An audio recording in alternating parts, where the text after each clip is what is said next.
For millions of American families, survival did not come from fancy kitchens or expensive ingredients. It came from a single battered pot sitting on the stove. During the hardest years of the Great Depression, wartime rationing, and sudden layoffs, poor families created filling meals from scraps, leftovers, beans, potatoes, and whatever could stretch far enough to feed everyone at the table. Some of those meals were so reliable that many seniors still quietly make them today when money becomes tight. These were not recipes from cookbooks. They were recipes born from empty wallets, cold winters, and the fear of running out of food before payday. In tonight's video, you will see the forgotten one-pot meals that carried families through some of America's most difficult decades. A few may look simple at first glance, but every dish on this list tells a story of struggle, sacrifice, and survival that most modern kitchens have completely forgotten. Potato soup with bacon grease and onion.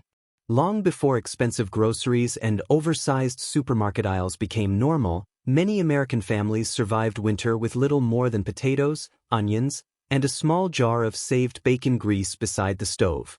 During the Great Depression, this humble potato soup became one of the most dependable poor man meals across rural towns, mining camps, and factory neighborhoods because it could feed an entire family from only a few cheap ingredients.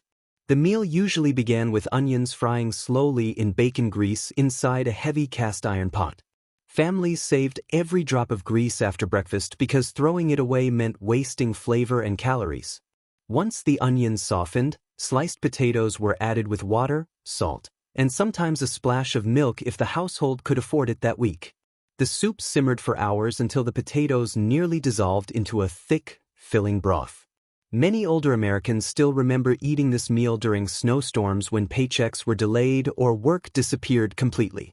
Some families served it with stale bread toasted directly over the stove flame. Others stretched the pot even further by adding cabbage, flour dumplings, or leftover corn. What made the dish unforgettable was not luxury or taste. It was reliability. A single pot could quiet hunger for an entire evening and leave enough for breakfast the next morning. Even today, many seniors still return to this soup during difficult times because it reminds them of parents and grandparents who knew how to survive hardship without wasting a single ingredient. Hoover stew made with hot dogs and macaroni. Few meals carried the embarrassment of hard times more than Hoover stew. Named after President Herbert Hoover during the Great Depression, this one-pot meal became a symbol of struggling American families trying to survive unemployment, bank failures, and empty kitchen cabinets. In many neighborhoods, people jokingly called poor communities Hoovervilles, and meals like this appeared on dinner tables across the country because they were cheap, filling, and painfully practical. The stew usually started with boiled macaroni, canned tomatoes, and sliced hot dogs tossed into a large pot. Some families added canned corn, beans, or onions if they had extra pennies to spare. Others stretched the meal with potatoes or broken crackers to make the pot last another day. Everything simmered together into a thick mixture that could feed several hungry children at once. For many families, hot dogs replaced expensive meat because they were affordable and lasted longer. Canned tomatoes added flavor to ingredients that otherwise tasted plain and repetitive. The result was not elegant cooking, but during the 1930s elegance did not matter. Survival did. Older Americans still remember the smell of Hoover stew filling tiny apartments and crowded farmhouses during difficult winters. It was often served directly from the pot at the center of the table, with every family member taking careful portions so there would still be enough for tomorrow. Today, some seniors continue making this forgotten meal because it reminds them that even in the hardest years, a warm pot of food could still bring comfort, dignity, and a sense of togetherness. Cabbage and tomato skillet supper. There was a time when cabbage appeared in American kitchens almost every single week because it was cheap, durable, and capable of feeding large families during difficult times. During the Depression era and the lean years that followed World War II, one simple skillet meal became especially common among working-class households.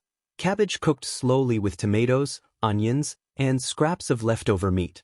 The dish began with chopped cabbage tossed into a deep iron skillet already coated with bacon grease or drippings saved from previous meals. Onions were added first for flavor, followed by canned tomatoes that created a thin, rich sauce as everything softened together over low heat. If a family had extra money, small pieces of sausage, ground beef, or ham were mixed into the pan. If they did not, the meal stayed meatless and still filled stomachs surprisingly well. Many mothers preferred this supper because cabbage could stretch farther than almost any other vegetable. One head could feed several people and still leave leftovers for the next day. The tomatoes added enough flavor to hide the fact that the meal relied on only a few inexpensive ingredients. Older Americans often remember the smell of cabbage simmering for hours inside tiny kitchens while rain hit the windows or snow gathered outside.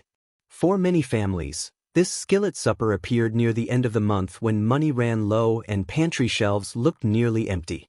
Even today, some seniors still cook this forgotten meal because it represents resourcefulness, patience, and the memory of parents who knew how to turn almost nothing into a warm dinner shared around the table.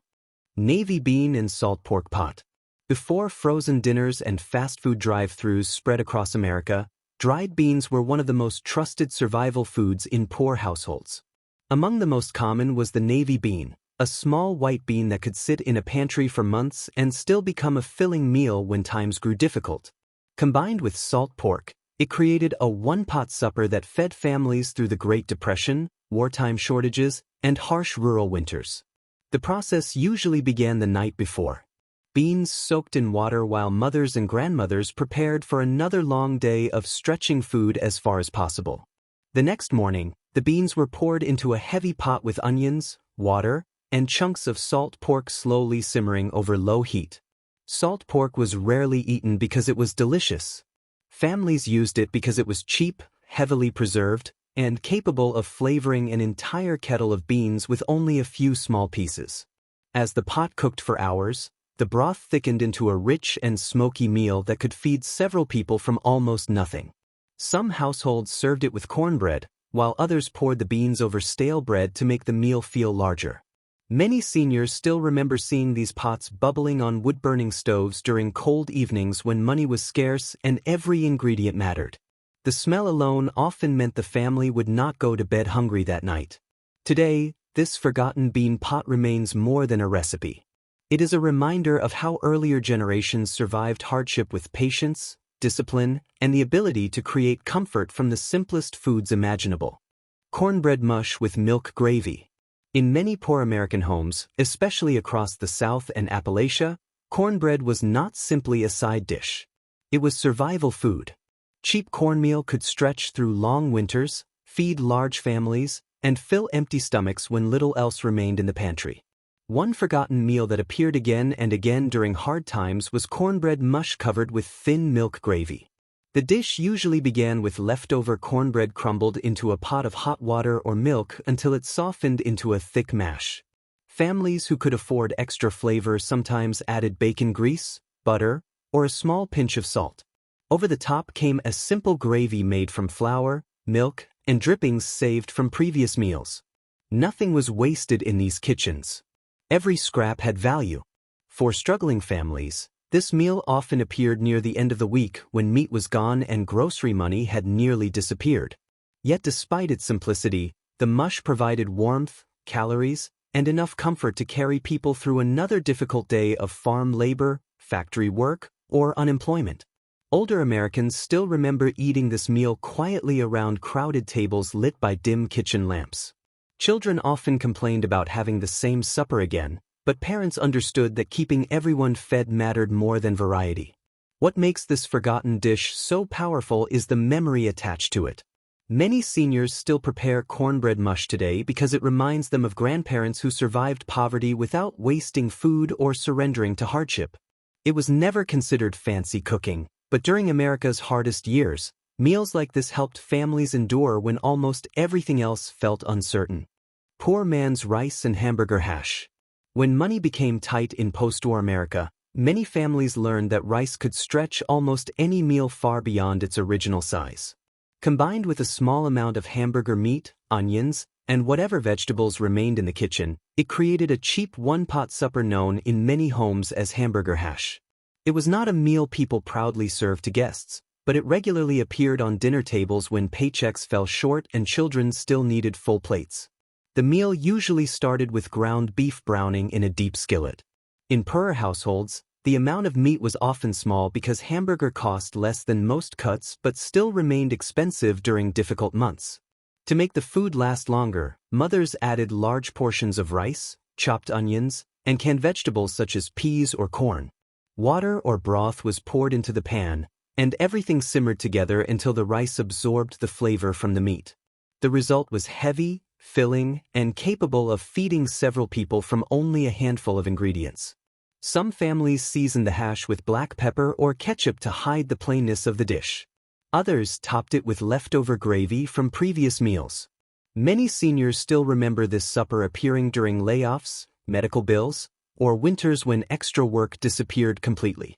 It was often eaten directly from bowls while radios played softly in the background and parents quietly worried about finances. Today, hamburger hash survives as more than a budget meal. It stands as a reminder of how earlier generations stretched every dollar, reused every leftover, and still managed to place warm food in front of their families during uncertain times. Pinto beans simmered with ham hocks. Across rural America, especially in farming and working-class communities, pinto beans became a dependable answer to hunger when money was scarce. Dried beans were inexpensive, stored easily, and could feed an entire household for days. When combined with a single ham hock, they turned into a deeply flavored one-pot meal that carried families through long stretches of financial uncertainty. The preparation was simple but required patience. Pinto beans were soaked overnight, then added to a heavy pot with water, onions, and a ham hock that slowly released salt, smoke, and fat into the broth. As the hours passed, the beans softened and the liquid thickened into a rich, earthy stew. In many homes, this pot simmered on the stove all day, filling the kitchen with a steady reminder that dinner was secure. The ham hock itself was rarely eaten entirely. Instead, it was valued for the flavor it gave to the entire pot. Even a small piece could transform plain beans into something hearty enough to serve with cornbread or stale biscuits. Families often stretched the same pot over multiple meals, reheating it until nothing remained. Many seniors still recall this dish as a steady presence during hard winters, farm struggles, and long periods between paychecks. It was not glamorous food, but it was reliable food, and reliability mattered most. Today, pinto beans with ham hocks remain a quiet symbol of resilience. It represents a time when families depended on patience, slow cooking, and simple ingredients to ensure that no one went to bed hungry, even when life felt uncertain. Depression-era chicken dumpling pot. During the hardest years of the Great Depression, chicken was not an everyday meal for most families. It was reserved for special occasions, Sunday dinners, or moments when a single bird had to stretch across an entire household. From that necessity came a forgotten one-pot meal that many seniors still remember with surprising clarity: chicken dumpling pot. The dish began with a single chicken simmered slowly in a large kettle of water, often with onions, salt, and whatever herbs were available in the garden. As the meat softened and the broth developed flavor, nothing was wasted. Even the smallest pieces of chicken were carefully saved and returned to the pot. The dumplings were made from the simplest ingredients: flour, water or milk, baking powder, and a pinch of salt. Spoonfuls of dough were dropped directly into the simmering broth, where they expanded into soft, filling pockets that stretched the meal far beyond what the chicken alone could provide. Families relied on this method because it turned one small bird into a full dinner for many people. The dumplings absorbed the broth, making each bowl heavier, warmer, and more satisfying than expected from such basic ingredients. Older Americans often recall this meal appearing during rare moments when chicken was available, filling the home with a smell that felt both comforting and temporary. It was a reminder that even scarcity could be turned into something shared and meaningful. Today, chicken dumpling pot remains a memory-based recipe, carried forward by those who remember how a single meal could feed a family not through abundance, but through careful stretching of what little was available. Fried potato and kielbasa kettle meal. In many immigrant and working-class American households, potatoes were the foundation of survival cooking. They were inexpensive, filling, and available in nearly every rural store and corner market. When combined with a small amount of smoked sausage, a simple one-pot meal emerged that kept families fed during long stretches of financial strain. Fried potatoes cooked with kielbasa in a heavy kettle or cast iron pan. The preparation usually began with sliced potatoes frying slowly in lard, bacon grease, or leftover drippings saved from previous meals. Onions were added for flavor, followed by pieces of kielbasa that released a smoky richness into the pan. As everything cooked together, the potatoes absorbed the fat and seasoning, turning a basic ingredient into a deeply satisfying dish. This meal was especially common in households where manual labor was the primary source of income. Farmers, factory workers, and miners depended on meals that provided energy and could be prepared quickly after long hours of work. One pot was often enough to feed an entire family, with portions carefully divided so nothing went to waste. Many seniors still remember the sound of potatoes sizzling in a quiet kitchen at the end of the day, when exhaustion replaced conversation and everyone gathered for a simple but dependable meal. It was not considered special food, but it carried a sense of stability during uncertain times. Even today, this forgotten kettle meal survives in some homes because it represents a time when resourcefulness mattered more than variety, and when a few basic ingredients could still bring a family together around a warm table after a difficult day. Creamed chipped beef over stale bread. Among the most remembered comfort meals from wartime kitchens and post-Depression households was creamed chipped beef over stale bread. Often called SOS in military barracks, it became a staple in both Army mess halls and struggling civilian homes because it was cheap, filling, and could be made from shelf-stable ingredients that lasted through uncertain times. The dish began with dried, salted beef sliced into thin shreds. This preserved meat was not chosen for quality, but for durability. It was cooked in a simple white sauce made from butter, flour, and milk, creating a thick, creamy gravy that softened the salty meat. The mixture was then poured generously over pieces of stale bread or toast, turning old leftovers into a complete meal. In many homes, this dish appeared when fresh groceries were gone and the pantry was nearly empty.